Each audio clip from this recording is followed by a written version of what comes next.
Priority scheduling.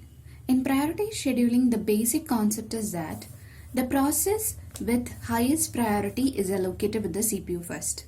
Okay, and SJF algorithm is a special case of priority scheduling where the priority is the inverse of the next CPU burst. That is, we need the shortest CPU burst and that is given more priority. Okay, priorities are usually indicated by fixed number range, but there is no a standard way in which defines that this number is the highest priority or this number is the lowest priority.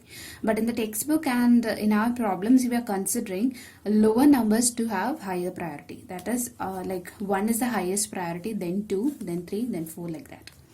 Okay, priority scheduling has preemptive and non-preemptive version. In preemptive version, it is very simple. Consider this example where we have 5 process and the highest priority is for P2 and the CPU is allocated to P2 until its burst time is completed.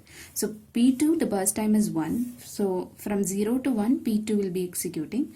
Then the priority is for P5. So P5 is allocated and it completes its burst time.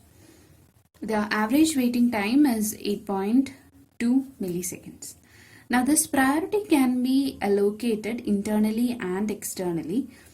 Internally means it is based on some measurable quantities like the time limit, memory requirements, number of open files, ratio of average IO burst and CPU burst. It can also be given externally based on how important the process is, or the type or amount paid for the computer use, or the department that is sponsoring the work, or maybe some political factors. Priority scheduling has 2 versions. There is preemptive and non-preemptive versions. Non-preemptive version we have already seen. In preemptive version, what happens is that whenever a new process comes, the priority of the newly arrived process is compared with the priority of the already executing process. If the newly arrived process has higher priority, then the CPU is preempted and given to this. Okay, and in non-preemptive scheduling, whenever there is a new process that comes, it is added to the head of the ready queue.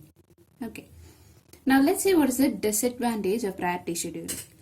Indefinite blocking or starvation of low priority process. This is the disadvantage that priority scheduling has. So when there is a steady flow of high priority process, it can prevent the low priority process from being allotted with the CPU. So 2 things can happen. Either the process can eventually run when the system is at a lightly loaded situation, or the system may crash and lose all the unfinished low priority process. So what is the solution for this? The solution is called aging. So aging of low priority process is a solution, that is gradually increasing the priority of a process that wait in the system for a long time. So if a process is waiting for a long time, you gradually increase the priority of the process.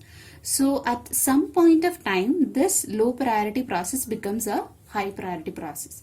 For example, if the priority of a process is 127 and we decide to increase the priority by 1 in every 15 minutes.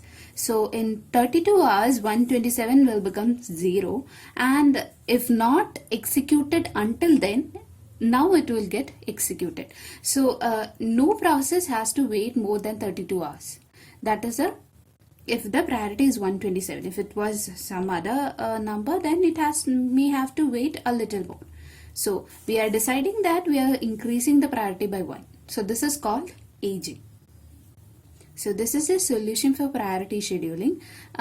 It's a pretty good scheduling algorithm.